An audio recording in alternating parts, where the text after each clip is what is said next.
Hello and welcome to this episode of the Writing Talk podcast.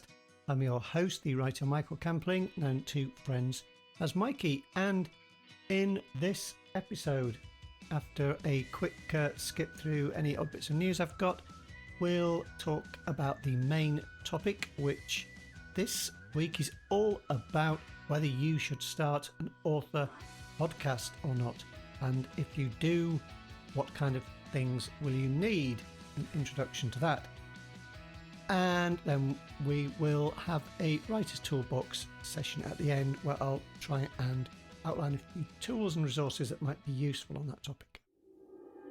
Welcome to the Writing Talk podcast, the show that helps you to build your skills as we go on our writing journey together. Okay, well, recently I've been busy getting my latest mystery novel ready for publication. It's almost there. It's so close. Just been a bit of a delay in getting the cover together, but it's so close. It's almost there. So I've been working away at getting it all nicely formatted for ebook and for paperback. And I do all that myself. And perhaps that'll be a topic for another time, a bit about formatting.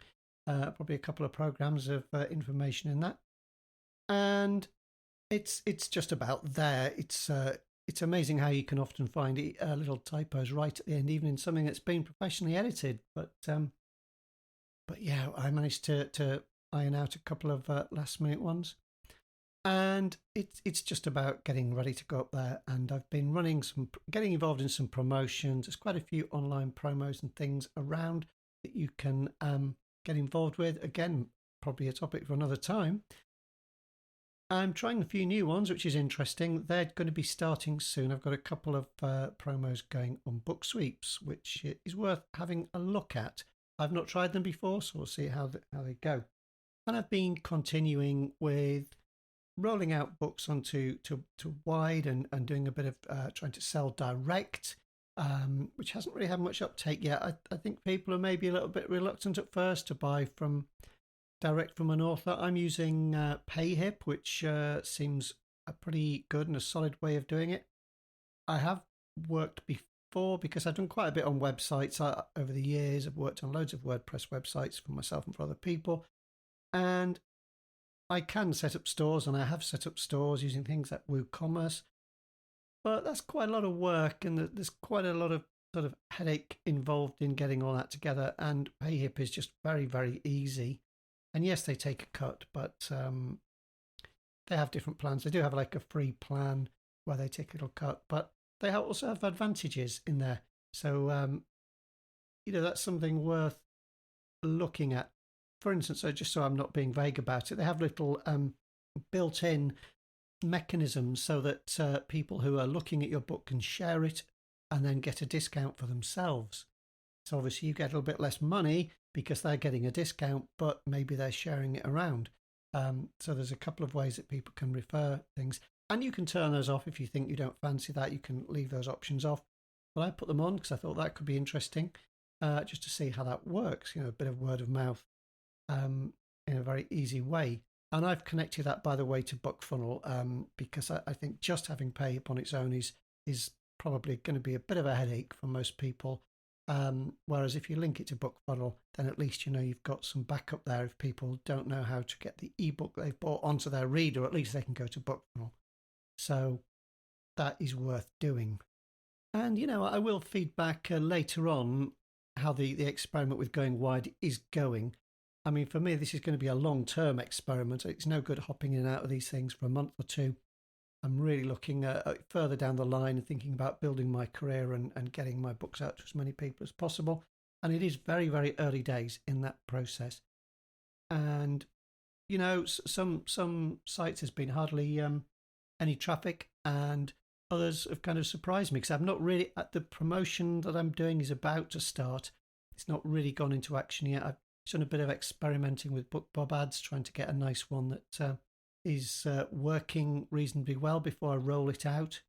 You tend to test those on Amazon first, just to see if you can get a bit of traction with them before you roll them out to all the stores.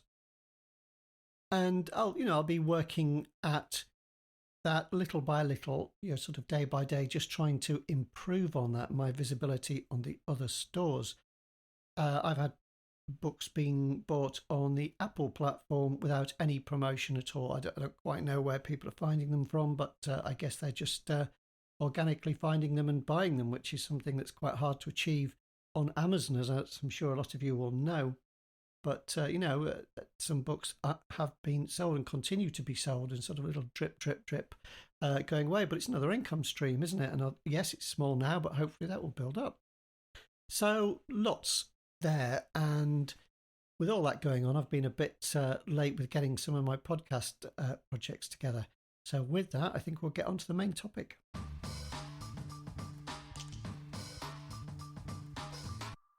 Okay, should you set up an author podcast or a podcast related to your writing or perhaps your book marketing activities? That is the question.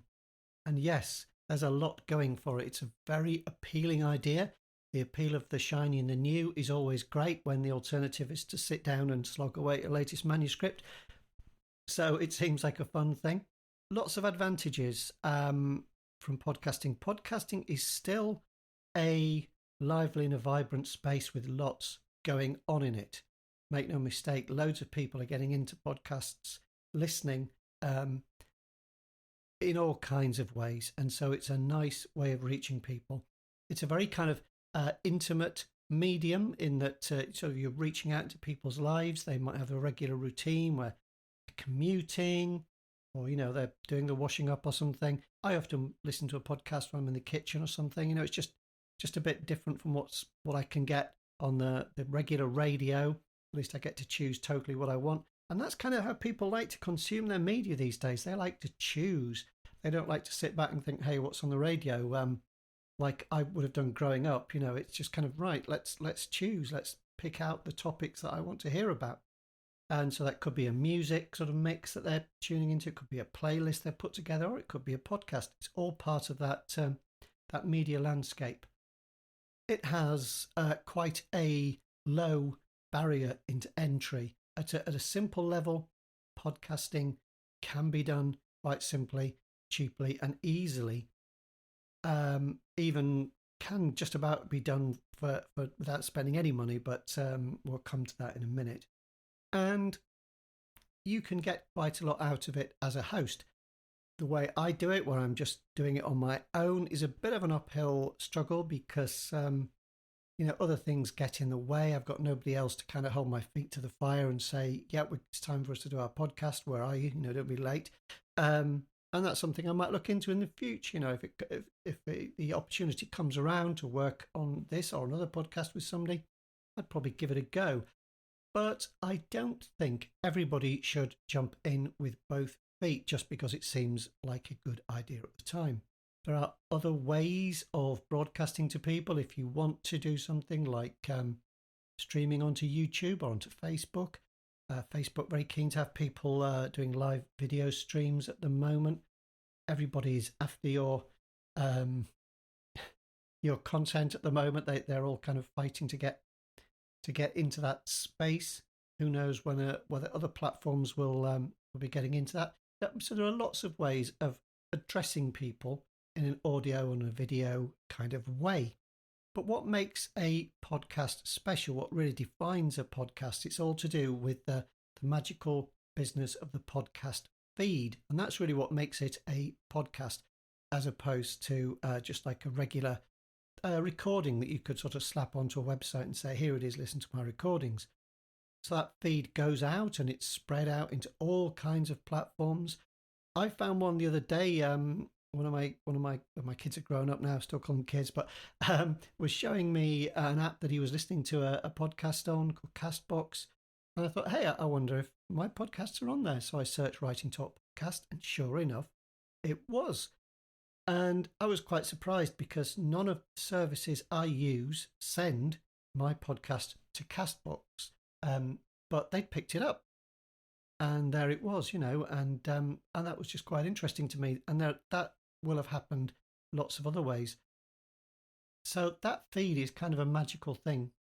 And because it's a simple and a common format, that your content can be picked up and disseminated in all kinds of ways to all kinds of users, no matter how they choose to listen to it. There's a good chance it's there. I think you can probably find this podcast even on things like Alexa and on Google Home devices. I believe you can play it that way. I don't think I've tried it actually. I must check, but I believe I'm on there somewhere. So it's a very wonderful thing and almost magical the way your content can be propagated like that. But the downside for me, it's not about things like hardware and software and audio editing, all those things. You can work your way into those. You can get better at those as you go. You can accumulate software and improve your hardware and so on. You can start very, very simple with stuff you've probably got hanging around. I mean, you can start with your phone. But think about the time. So podcasts, generally it's a good idea to them regularly. I'm finding that a little bit hard at the moment. But something like once a week or every 2 weeks, something like that is pretty good. That's kind of around the sweet spot. If it's rarer than that, then it's not so easy for people to keep up with. I think they'll kind of can lose interest. There's so many podcasts out there, and it can all feel a bit half-hearted. There's even a phenomenon I think called pod fade, which is what I've fallen victim to at one point or a couple of times, where I've sort of, I've let it fade because I've had other things to do. But let's, for the sake of argument, say you're going for the tried and tested weekly episode. That's something that lots of people do. And there's often a reason for things that people do, and it's because they work. So a regular weekly episode is a good idea. So imagine once a week, you'll have to have some time where you think what you are going to talk about, maybe jot some notes down, maybe dictate those notes. I've tried that. That's quite a good idea. If you have like a speech recorder app or something on your phone, maybe as you're walking around or doing something else, it's almost like having a dry run at the podcast. It enables you to get your ideas out there and to get them in recorded form. And I've even put that into Dragon and had it transcribe it for me to make show notes. So that can be a good thing. So let's say, maybe it takes you 20 minutes, half an hour to dream up what you're going to talk about. So that's that block of time. Then you need to have a bit of nice quiet time when you can record it. And even if your podcast is going to be 20, 30 minutes, it's going to take longer than that because you've got to get everything working, everything set up. You might have to muck about with your hardware and your software just to make sure it's all working. You might have to check that, the kids aren't going to come barging in or somebody isn't going to slam a door or yell at you up the stairs or something. So there is another block of time. So maybe that's going to be an hour. So given your planning time and your recording time, we're already up to, say, an hour and a half. Some level of audio editing will probably be required. I spent quite a while on this. I'm still learning the ropes. I'm trying different software and things. I'm trying to make it quick because if I spend too long on it, it might mean that I just think one week, I haven't got time to do it all, so I won't do it. I won't do any of it. So there's that danger. But that could easily be another hour, say. It could possibly be longer, depending on how complex your podcast is. Speaking of which, are you going to do it on your own? Are you going to have a co-host? Are you going to have guests? If you're going to have a co-host, then there's going to be some collaboration time. You'll need to have a chat with those that host or those co-hosts. You're going to have some kind of discussion just to run through what you're going to do that week, make sure everybody's on the same page. So what's that? Maybe going to take you half an hour, say? And that could be a great time because you could enjoy that time. It could be something that gives you a real zing and a zip. Having someone else to throw ideas around with, discussing things that are interesting or important and fun. That could be great. That could really feed into your other work. But all we're doing at the moment is doing a bit of a rough accounting of time. So we're kind of getting up to a couple of hours here already, aren't we? Guests, well, say you're going to have to chase around people, sending emails, getting emails back, arranging times. I started in the early days trying to do a couple of interviews, and both times things went wrong. Like one time the person completely forgot that I'd arranged a time. Another time, this was a different person, they were all ready, and I had a problem with my car and I couldn't even get home. And so I just thought, this is all just too complicated. And if you're dealing with people in different time zones, which that both those people are in the States, kind of, 5, 6, 7, 8, whatever hours different from me, depending which coast you're on and things, that can cause another headache. And then you've got the technology involved, of course. Will it all play ball? Are you going to use Zoom? Are you going to use Skype? Are you going to use YouTube? Are you going to do something on Facebook together? Will you need another layer of software or something to make sure that all works?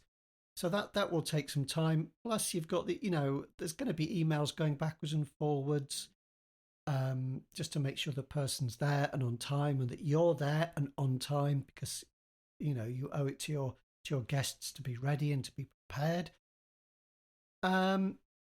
So that's kind of an unknowable extra bit of time, isn't it? But so we're already looking at something that's heading towards 3 hours a week, aren't we? And even if your organization is simpler, I'm afraid you're still going to have to sit down and upload your podcast content, which you will have had to prepare as an MP3 file, and then you'll have to upload it to your hosting service. You'll have to make sure that is then linked back to your website. And we haven't even got onto the show notes yet. So let's say you're going to make some show notes together. Sometimes I do quite complete show notes just because I happen to have all that stuff ready. Other times I really have to put another whole extra bunch of thought into sitting and thinking, how can I quickly summarize it? And the show notes will get picked up in your feed, and so they will be propagated out there. They're not just for your website. They will be picked up on other sites as well, and people will be able to see them. And the show notes will can be picked up by search engines and so on. So it's, as far as I know, I think that's true. And it's all content that goes part of the show. Ideally, I'd like to have really full show notes every time. I don't always manage it, purely question of time. So we're probably looking so far for your one episode at maybe a whole afternoon. So the idea that you kind of sit down and just say, hi everybody, how you doing? And then that's it. I'm afraid you can put that from your mind. Yeah, it sounds like that's how it's going to be at the beginning, but it is going to take you quite a while. You can try and simplify it as much as possible, would be my general kind of tip to people thinking of starting out. Keep it simple, straightforward, quite short, and set up kind of an audience expectation of what it's going to be like. So, for instance, if something is a kind of a free rolling chat between two people, or between you and a guest, say, or you and some co-hosts, then yeah, it doesn't matter if there are noises, if you talk over each other and things too much. It could get a bit annoying, but people will understand it's a live conversation rather than an edited together piece. So, if somebody drops something and say, oh dear, you can comment on it. It doesn't matter. You don't have to go back and laboriously cut it out, because that kind of thing really does take quite a while, even if you're getting good at your audio software. So for me, first and foremost, think about, do I have time? Because it is a commitment to try and do it. Now, if you can't do that, commit a few hours for each episode. You might be better just putting it on the shelf for the moment until time is available to you, or you think of something else. So that would be my first kind of thing. It is quite a time suck. So think about how you use that time. It could be really great. It could be really valuable. And maybe if you're interacting with fantastic guests and you're learning a ton from them, then brilliant. It doesn't matter that it took you several hours. It was really well worth it. It could be really critical piece of information you pick up from interviewing a great guest. Or maybe you're chatting with a co-host and, that's your real brilliant bit of social interaction that week that you really enjoy and you look forward to it. And you've got a co-host that you really work well with, and, you're bouncing ideas around, you're thinking of new projects you can do. That could be really, really good time. So, make the most out of it if you're going to commit to that kind of time. So having decided you've got time, I think you need to make quite a binary decision here, because look, what I do doing podcast that is for other writers, that feels important to me, and that's the way I want to go with this podcast. But I'm very aware that the alternative would be to do something aimed at readers. Now, appealing to readers, that has got a much more direct payback for you. If you are producing content for your readers, that's something you can put out there, and it might attract people towards your books. So it's kind of marketable, if you want to put it that way. And in lots of ways, it makes perfect sense. So I think that's a good thing to do. I'm trying it with I've got another one with only a few episodes in called the Collective Sci-Fi podcast, which is at thecollectivesci-fi.com. And that's very much for readers. And all I'm doing at the moment is just reading a book, reading one of my sci-fi books on there. And that's kind of an evolving thing. We'll see how that goes. That doesn't take so long because I've got just the book has already been written. So I do have to do the setup kind of thing. I don't have to do much in terms of show notes, but I just have to kind of turn up, read my thing, edit it together, cut it together. I do have to do quite a bit of post-production on it because it's meant to be an enjoyable audio experience for people. So it's no good if I'm flanneling and sort of, getting the words wrong. If I get it wrong, I'll have to go back and say it again and then cut out the version that I've got wrong and so on. I do have to do that kind of thing. So I think that binary choice, make that very early on. Is it for readers? Is it for other writers? If it's for other writers, do you have some other end in sight for it? Is there some objective? For instance, if you're writing non-fiction, totally makes sense to do a podcast for writers. If you're writing a non-fiction book for other writers, they tie together, they align, if you want to use that phrase, and that makes sense. And in your podcast, you can mention, today we're talking about writing characters or something, and there's a chapter on that in my book, How to Write, like a Genius, or whatever you called it. So those things could tie together. So having made that choice, is it for readers? Is it for writers? The next thing you've got to decide is kind of what's the reasoning behind it, the kind of content that you want to produce. So have almost like a theme involved, some kind of guiding principle. Like when I started this one, it was just purely going to be about craft, about writing craft. And that seemed like a good idea at the time to me because I love all that. I'm kind of obsessed with that. I get a lot out of going away and thinking about it. So the podcast makes me step back, think about what I'm doing, why I'm doing, how I'm improving it and so on.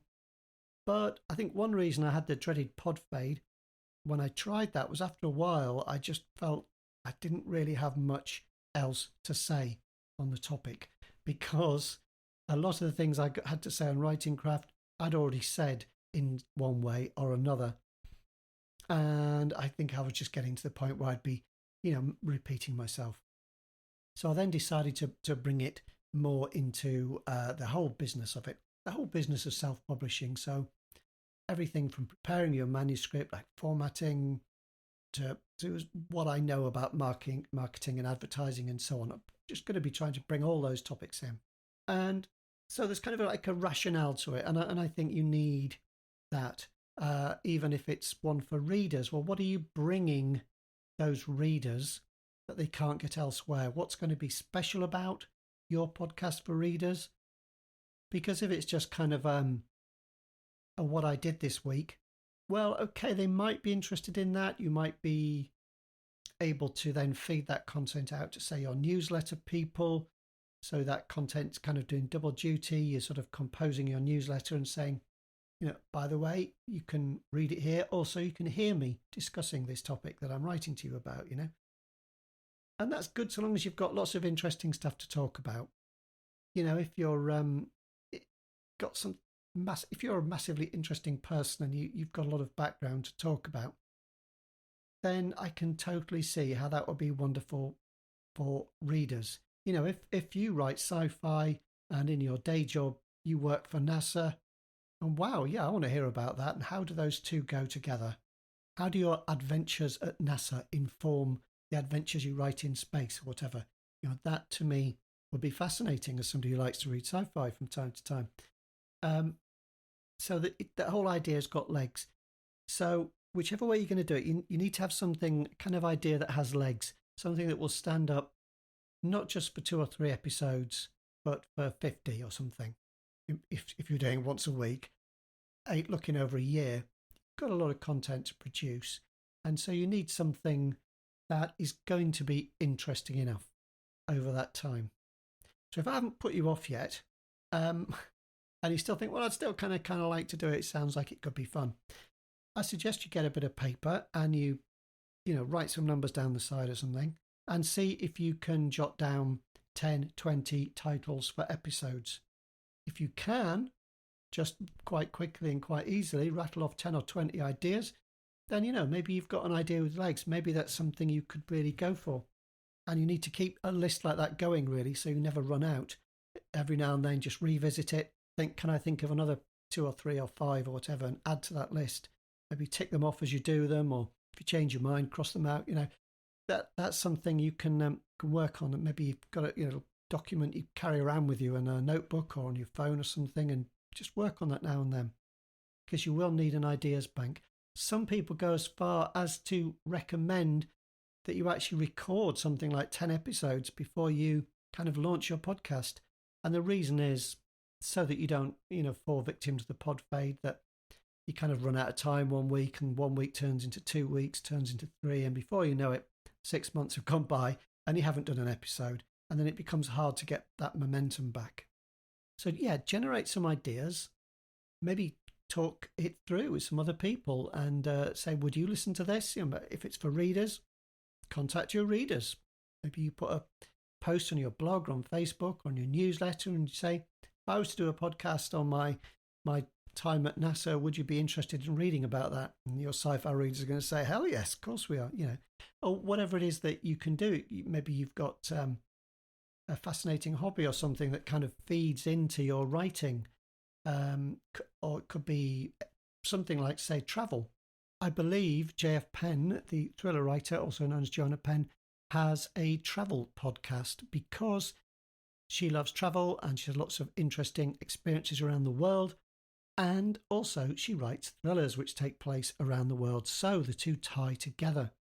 And if I read her thrillers, then I would probably be really quite interested in her travels, and vice versa. If I just somebody who likes to find out about our wonderful places around the world, perhaps I will think about picking up the thrillers. So it all ties together. It's a good idea and it's got legs, so it's really worth pursuing. So it's going to take quite a while and the idea needs to have legs, but you've jumped over those hurdles and you've decided you are good to go. So it is very easy at this point to spend hours sort of poring through the specifications of microphones and software and so on. I know I have done it. I won't give a massive breakdown on equipment because there are other people who are better at this, and I will mention them later. Suffice to say, a quick search through YouTube will find lots and lots of people testing microphones and talking about software. But as we're talking about getting started, we don't want to be, throwing a lot of money at the local stores unless we really have to. So just talking about some of the free options out there. There is a bit of software that's been around for a very long time called Audacity, which is free, and that will do you to start with. You can probably go quite a long way. And I suggest you check that out. That would be a good one. I don't know much about Apple computers, but I think GarageBand, if that is still on there, I don't know. I've heard people say you can use that, but I don't actually know. There are also apps that you can use on your phone. Not really tried those. Not sure how good they're going to be. Moving along the line a little bit, there is one that a lot of people use. I'm using today, and it takes a bit of getting used to. Actually, it's called Reaper. That's Reaper.fm. That's found at. And that takes some getting used to, but it's a very powerful bit of software, which you can start off for free, and then you can pay the kind of lower value, the kind of discount version of the license. If you're not making lots of money from using the product, you can pay, I think it's about $60 for a license. I'm just having a trial at the moment, so when the trial runs out, I'll decide whether I want to do that or not. The reason is I also have the kind of more pro kind of version, perhaps. I'm not sure. Reaper is a very, very powerful piece of software, but there's one that a lot of people use called Audition by Adobe, and you may have access to that already. I've got it. I've had it for a little while. At the moment, you have to pay a subscription, which is a bit of a drag to get it. But if it's something you've got from an earlier version of the Adobe Creative Tools, then maybe you have that available to you, and that's certainly a very powerful piece of software as well. And those are the ones that most people tend to use. That covers most of the bases. So ranging from free through to $60 through to an expensive subscription. So you've got some choices there. When it comes to microphones, you probably want to start off with something reasonable. Different microphones are available in different countries. Here in the UK, I started off with the Snowball ones. Are a starting point. They're not terribly expensive. They're made by Blue, and a lot of people have heard of the Blue Yeti. That's one that does for a lot of podcasts. I haven't tried that one. I had the Blue Snowball to start with, and quite quickly decided I needed something better. And in the UK, there's one called the Auna, which is AUNA. I think CM90. I'll put this in the show notes. And that's a USB microphone, which is really nice. And I spent a lot of time researching that, and I like that quite a lot. And I will put some prices. The prices change from time to time, but I will put some links and prices in the show notes. And if you are buying something, it would support the podcast if you click on one of my affiliate links there. I'll just get a little reward back from Amazon if you buy something from them. So that would be very much appreciated. I'll link to some of the well-known podcasting microphones.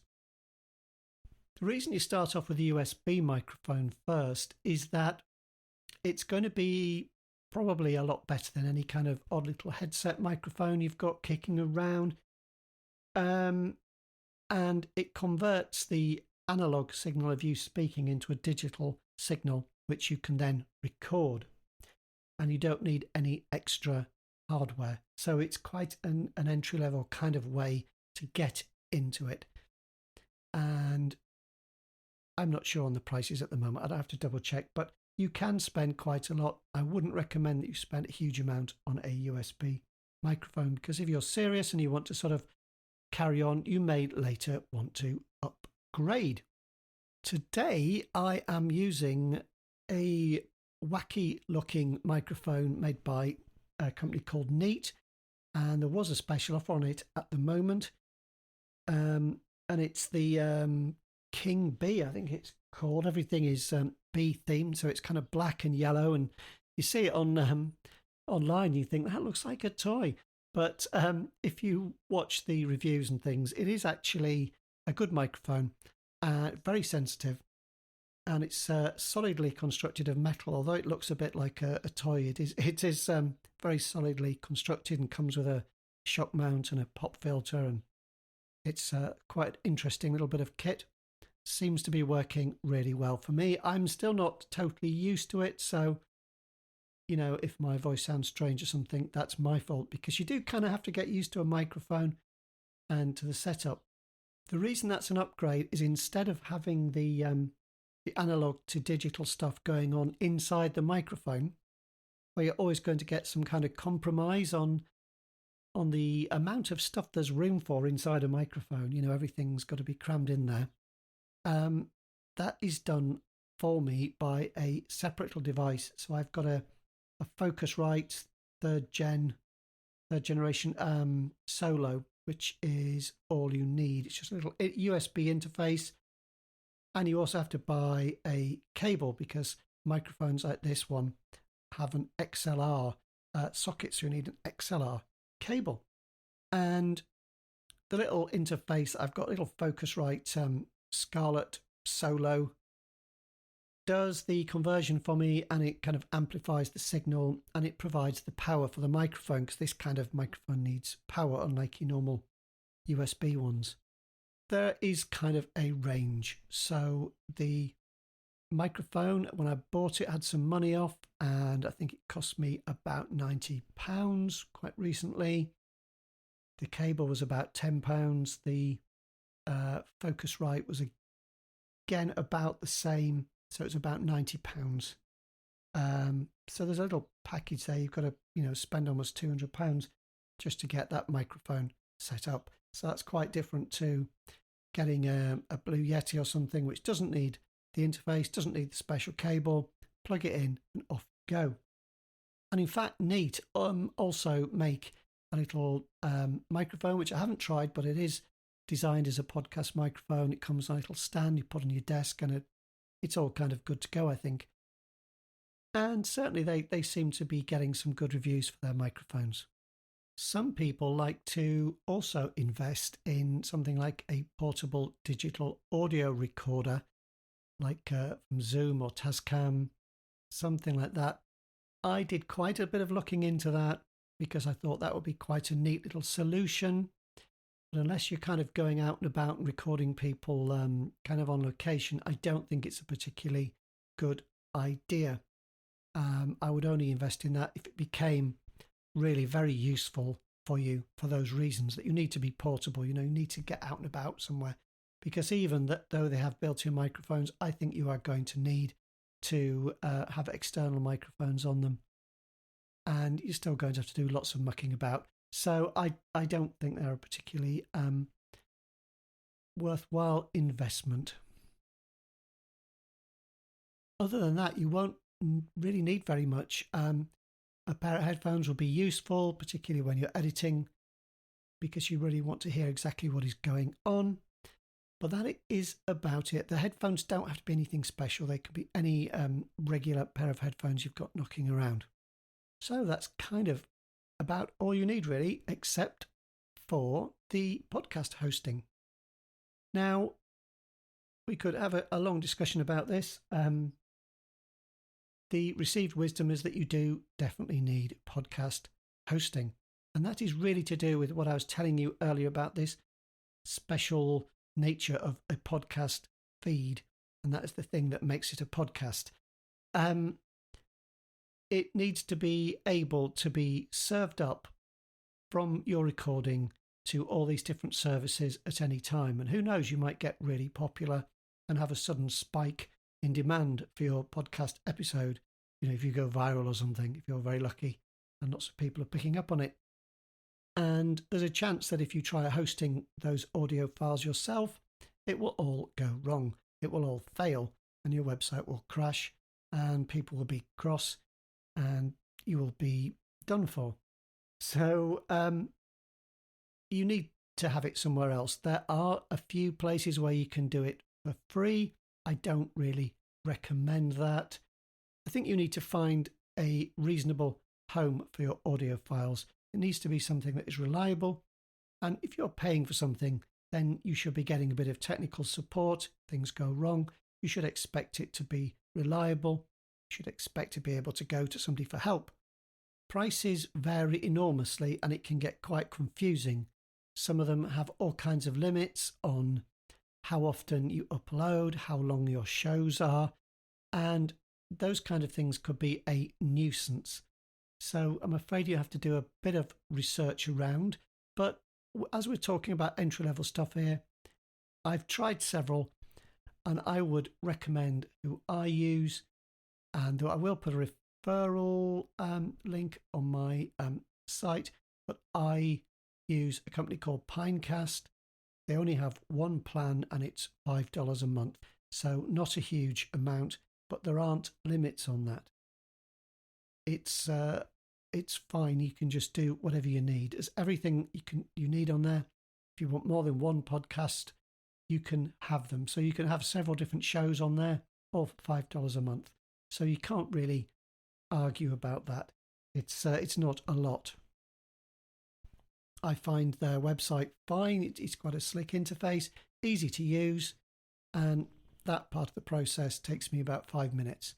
It really is very easy to get everything set up, get my episodes set up. However, I learned kind of the hard way that rather than let your podcast hosting provider handle your feed, you should handle this yourself. Comes back to the idea of owning your own platform. So if you've got a WordPress site, a good option is to use the Blueberry without the E plugin. And you don't need to pay for their hosting. You don't need to pay anything for the plugin. You can just download the plugin for free.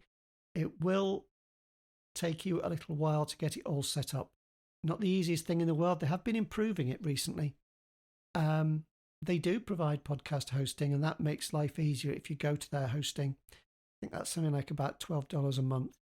So not a huge amount. You might find that worth it if time is an issue and you prefer simplicity. Then they seem to be a good way to go. I've tried several. I've tried Libsyn. I've tried Spreaker. Yeah, I've even played around a little bit with SoundCloud. But I like Pinecast. They are working well. And what happens is I upload my file to Pinecast.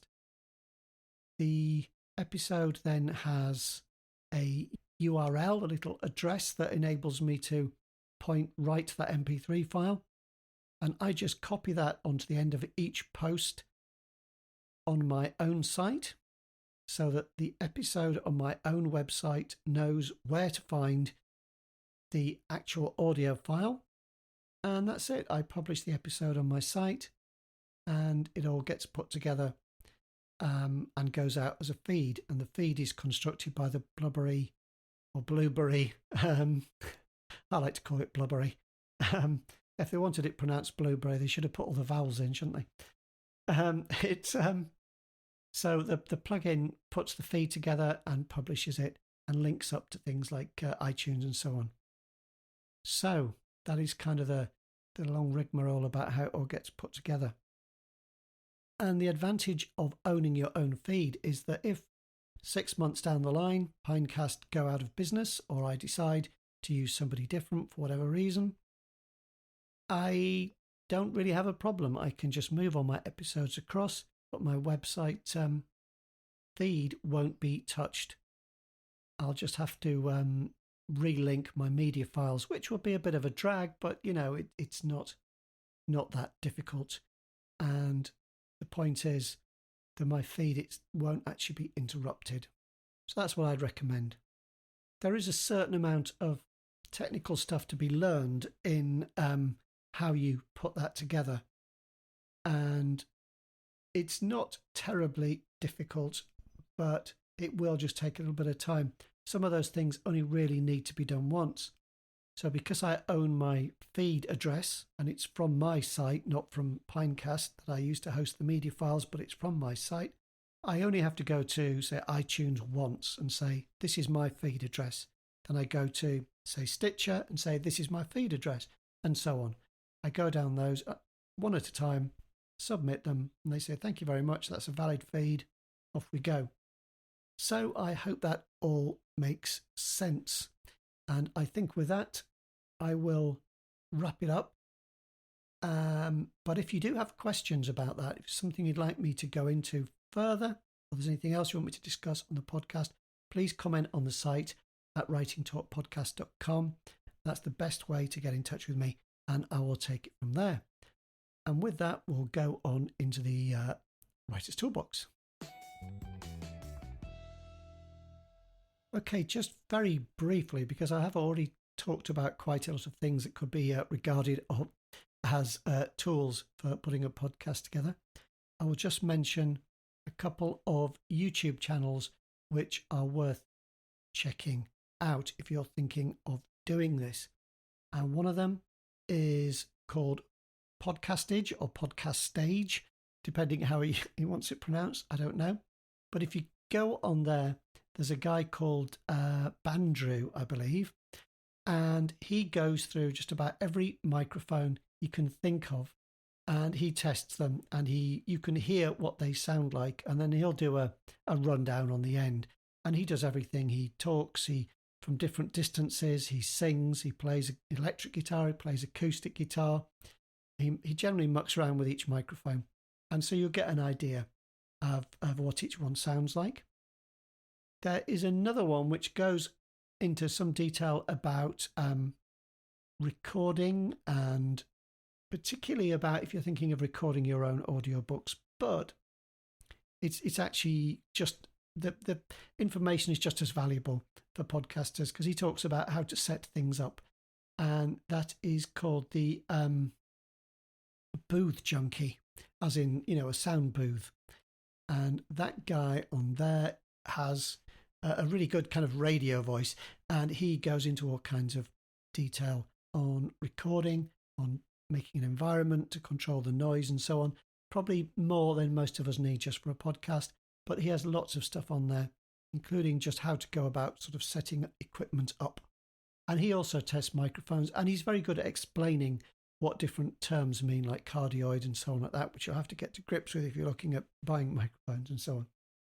Another one, which is a podcast and also sometimes on YouTube, but mainly just a podcast, and that's the Audacity to Podcast. So the podcast itself is called the Audacity to Podcast, and there's a lot of information on there, lots of stuff that will take you from beginning level right through, and he will quite sort of go into the weeds on all those different areas. Now, I kind of don't have the skills and experience to do that myself, but I just wanted to give an overview, and I wanted to get to what I think are the nub of the things today. So whether you should do it or not, and if so, how you should go about it, what your reasoning should be. How does it all fit together? So I hope that's given you something to think about. Go away and have a think about it. Scribble down some notes. See if you've got the time to do it. See if you've got a kind of rationale for doing it. And if you think it's just going to be great fun and you're going to enjoy it, go for it. I mean, I do actually really enjoy putting these out. And you kind of get better at doing it as you go. And I hope to get a lot better before I've finished. But I like to have new things to learn as well. So that's all good. And I quite like the idea that, maybe there's somebody out there thinking, shall I do this? And maybe I'm helping them a bit. I do like to try and give something back to the writing community. So I hope that helps with that. And please do go on over to the site if there's things that you'd like me to cover. writingtalkpodcast.com. Always really happy to have your comments over there. We don't get many, so you will definitely get attention. You go over there and comment, and I'll see it. Whether even if you comment on an old episode, I will still see it. So please do. And I hope it's been useful to you. So keep scribbling away, keep tapping those keys, keep writing, and while you're doing it, keep smiling. Thank you for listening, and goodbye.